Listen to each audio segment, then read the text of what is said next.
आईने हिंदी के एक नए एपिसोड में आपका स्वागत है। इस वीडियो में हम बात करने वाले हैं भारतीय थल सेना के एक ऐसे कदम के बारे में जो अगर सच हो जाता है तो फिर आने वाली ड्रोन थ्रेट्स के लिए भारत पूरी तरीके से प्रिपेयर होगा।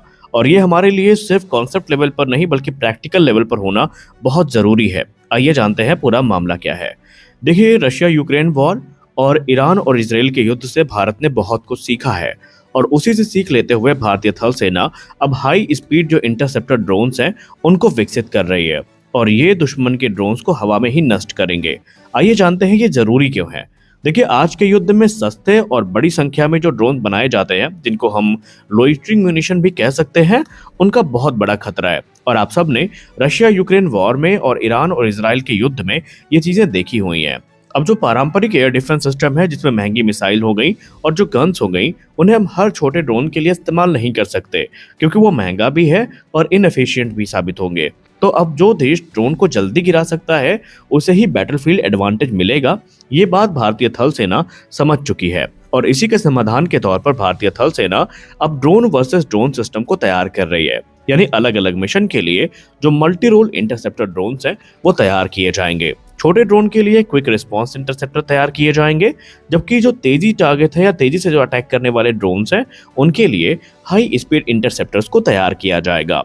इनके की फीचर की अगर हम बात करें तो ये हाई स्पीड और रैपिड लॉन्च कैपेबिलिटी को ऑफर करेंगे। यानी अगर कोई संभावित अटैक होता भी है तो कम से कम समय में और तेज रफ्तार के साथ हम उनको इंटरसेप्ट कर सकते हैं।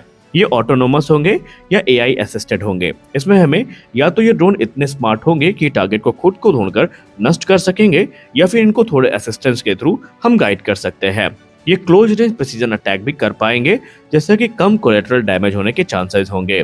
इसके अलावा स्वार्म अटैक को हैंडल करने के लिए इस चीज को काफी महत्वपूर्ण माना जा रहा है। अब अगर हम टेक्नोलॉजिकल अप्रोच की बात करें तो यहाँ पर हमें मॉड्यूलर डिजाइन देखने को मिलने वाली है। यानी कि हमें आसान अपग्रेड करने के लिए वहाँ पर सुविधा भी होगी। यानी अगर हम अपग्रेड करना चाहें तो वो आसानी से कर सकते हैं। हालांकि इस वीडियो में हम जो भी आपको दिखा रहे हैं वो सिर्फ रिप्रेजेंटेशन पर्पस के लिए है। अब वो देखेंगे कैसे कैसे होंगे वो तो बनने के बाद पता चलेगा। इसमें हमें एडाप्टिव गाइडेंस सिस्टम देखने को मिलेगा। इसके अलावा स्केलेबल प्रोपल्शन देखने को मिलेगा, जिसका मतलब यह है कि जरूरत के हिसाब से हम प्रोपल्शन सिस्टम को स्केल अप कर सकेंगे। इसमें हमें एआई बेस्ड ट्रैकिंग देखने को मिलेगी और थ्रेट को प्राथमिकता कैसे देनी है इतनी समझ भी इन ड्रोन्स के अंदर डाली जाएगी। और इससे हमें बहुत सारे एडवांटेज मिलेंगे। पहला होगा इकोनॉमिक एडवांटेज। सस्ते ड्रोन के लिए अगर हम S-400 एयर डिफेंस सिस्टम को यूज करें तो बिल्कुल सेंस नहीं बनता और हम लॉन्ग टर्म तक सस्टेन नहीं कर पाएंगे। सस्ते ड्रोन को गिराने के लिए महंगे मिसाइल का उपयोग हम अवॉइड कर सकते हैं। उस स्थिति में अगर हमारे पास ये ड्रोन हुए, इंटरसेप्टर ड्रोन्स एक कॉस्ट इफेक्टिव डिफेंस लेयर देंगे जो हमारे लिए इस समय तो काफी जरूरी है। इसके अलावा इसका स्ट्रेटेजिक इम्पैक्ट भी काफी ज्यादा है। यह हमें पैसिव डिफेंस जैसे कि जैमिंग हो गया उससे आगे बढ़कर एक्टिव न्यूट्रलाइजेशन की कैपेबिलिटी देंगे और जो हमारे फॉरवर्ड बेसेस हैं, लॉजिस्टिक्स हैं और क्रिटिकल इंफ्रास्ट्रक्चर है उनकी बेहतर सुरक्षा को ये सुनिश्चित करने में भी हमारी काफी मदद करेंगे। और फ्यूचर वॉरफेयर में एआई और ड्रोन का जो कॉम्बिनेशन है ये हमें एक ऐसा लेयर डिफेंस देगा जिसको पेनिट्रेट कर पाना एनिमी के लिए भी बहुत मुश्किल होगा। यानी स्पष्ट है कि भारतीय थल सेना अब फ्यूचर वॉरफेयर के लिए शिफ्ट कर रही है, जहां पर drone versus drone combat, speed और एआई महत्वपूर्ण अंग होंगे। यानी स्पष्ट है कि भारतीय थल सेना ने अब फ्यूचर का सोचते हुए ये कदम उठाया है। लेकिन देखना यह है कि इस प्रोग्राम की टाइमलाइन क्या होती है और इन ड्रोन्स के पहले दर्शन कब होते हैं। हालांकि हमने ऑलरेडी इस पे कई वीडियोस बनाई हैं जहां पर हमने ड्रोन के महत्व को आपको समझाया है और जैसे ही इसको लेकर फर्दर रिपोर्ट्स आती है हम आपको बताएंगे कि ये किस स्टेट में है और कब तक देखने को मिलेगा। अगली रिपोर्ट में बात करने वाले हैं भारत के नेक्स्ट जनरेशन रेडार सिस्टम के बारे में। आप सबको इतना तो पता है कि हम लोग इस समय गैलियम नाइट्राइड बेस्ड जो रेडार सिस्टम है ये विकसित कर रहे हैं, जो कि मुख्यतः advance medium combat aircraft mark 1, mark 2, Tejas mark 2, twin engine deck based fighter इनमें देखने को मिलेगा। लेकिन अब defence research and development organisation इससे भी आगे निकल चुकी है। इस समय defence research and development organisation gallium nitride से आगे बढ़कर गैलियम ऑक्साइड टेक्नोलॉजी पर काम कर रही है।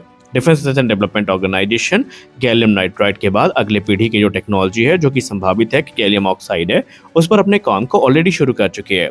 ये एक ultra wide band gap semiconductor है जो कि फ्यूचर रेडार और इलेक्ट्रॉनिक वॉरफेयर सिस्टम के लिए काफी महत्वपूर्ण माना जा रहा है। मुख्यतः दिल्ली की सॉलिड स्टेट फिजिक्स लैबोरेटरी में इस प्रोजेक्ट को लेकर जो रिसर्च वर्क है वो चल रहा है और वही इसका केंद्र है। यहाँ पर गैलियम ऑक्साइड लेयर्स और डिवाइसेस को डेवलप किया जा रहा है। आगे चल के जिसका फैब्रिकेशन है वो gallium arsenide enabling technology centre यानी GAETEC में होगा। और इस स्टेप को हम काफ़ी महत्वपूर्ण मान रहे हैं क्योंकि इसमें जो टेक्नोलॉजी है वो काफ़ी एडवांस है। अगर हम टेक्नोलॉजी की बात करें तो उसमें हमें सोलर ब्लाइंड सेंसर्स देखने को मिलेंगे। ये लिंक यानी कि गैलियम ऑक्साइड से बने जो सेंसर्स हैं वो अल्ट्रावायलेट सिग्नेचर डिटेक्ट कर सकते हैं। ये सेंसर मिसाइल लॉन्च को, रॉकेट प्लूम को, एयरक्राफ्ट एग्जॉस्ट को दिन के उजाले में भी आसानी से डिटेक्ट कर पाएंगे। इसमें सनलाइट इंटरफेरेंस के बिना भी हम काम कर सकते हैं। तो इससे इसकी एक्यूरेसी और कैपेबिलिटी का आप अंदाजा लगा सकते हैं कि ये कितने एडवांस होने वाले हैं। इसका मुख्य तौर पर इस्तेमाल जो है मिसाइल वार्निंग सिस्टम में किया जाएगा, अर्ली डिटेक्शन नेटवर्क्स में किया जाएगा और स्पेस सर्विलेंस में भी इसका इस्तेमाल हम कर सकते हैं और इसीलिए इस प्रोग्राम को काफ़ी महत्वपूर्ण माना जा रहा है। गैलियम ऑक्साइड के कुछ बड़े फायदे भी हैं, जैसे कि ये हाई वोल्टेज और पावर हैंडलिंग गैलियम नाइट्राइड से बेहतर कर सकता है। इसमें हमें ज़्यादा पावरफुल रेडार सिग्नल्स देखने को मिलते हैं और ये छोटा और कॉम्पैक्ट सिस्टम होगा, यानी कि ये आसानी से हमारे जो फ्यूचर फाइटर जेट हैं उनमें यूज़ किया जा सकेगा। ये रेडिएशन रेजिस्टेंट है, यानी स्पेस मिशन के लिए भी ये काफ़ी ज़्यादा आइडियल माना गया है। और ये लॉन्ग डिटेक्शन वाले रेडार्स होंगे, यानी लंबी दूरी तक एनिमी के हर मूवमेंट को हम इनके थ्रू ट्रैक कर पाएंगे। और इनका डिफेंस में उपयोग काफ़ी बड़े पैमाने पर होगा, जैसे कि इनका उपयोग एडवांस रेडार को बनाने में होगा, इलेक्ट्रॉनिक वॉरफेयर खासकर जैमर्स को बनाने में होगा, अनमैन एरियल व्हीकल, मिसाइल्स और स्टेल्थ प्लेटफॉर्म में भी इनका इस्तेमाल किया जा सकता है। और स्पेस बेस्ड ट्रैकिंग सिस्टम जो है उसमें भी संभावित है कि इनका यूज होता दिखाई पड़ेगा। अगर हम करंट स्टेटस की बात करें खासकर 2026 मार्च तक की, तो ये टेक्नोलॉजी अभी भी अपने रिसर्च और प्रोटोटाइप फेज में है, जहां पर इसमें मटेरियल प्योरिटी, हीट मैनेजमेंट और दूसरे जो फैक्टर्स हैं जैसे कि डिवाइस स्टेबिलिटी हो गई और भी कई क्षेत्र हैं जिस पर अध्ययन कार्य को शुरू किया जा चुका है। वहीं नए नए जो एक्सपेरिमेंट हैं वो किए जा रहे हैं ताकि इनको ऑप्टिमाइज किया जाए और भारत इनका इस्तेमाल कर सके। यानी स्पष्ट है कि DRDO गैलियम नाइट्राइड से आगे बढ़कर गैलियम ऑक्साइड इरा में प्रवेश कर रहा है और ये फ्यूचर में ज़्यादा पावरफुल, कॉम्पैक्ट और एडवांस रेडार और इलेक्ट्रॉनिक वॉरफेयर सिस्टम के लिए दरवाजे भी खोल रहे हैं। इससे वैसे तो अभी ऑपरेशनल बनने में थोड़ा समय लग सकता है, लेकिन एक्सपर्ट्स मानते हैं कि जब ये ऑपरेशनल होगा तो ये बहुत सारी समस्याओं का समाधान लेकर आएगा।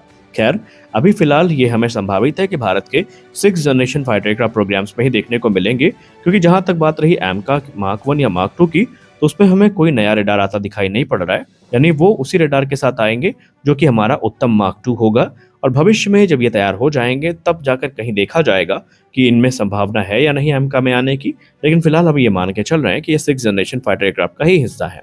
तो आज के इस वीडियो में बस इतना ही। आप इस गैलियम ऑक्साइड टेक्नोलॉजी को लेकर क्या सोचते हैं और भारतीय सेना का जो ड्रोन प्रोग्राम है इसको लेकर आपका क्या कहना है, हमें अवश्य बताएं। तो मिलते हैं अगले वीडियो में कुछ और अपडेट्स के साथ। तब तक के लिए जय हिंद।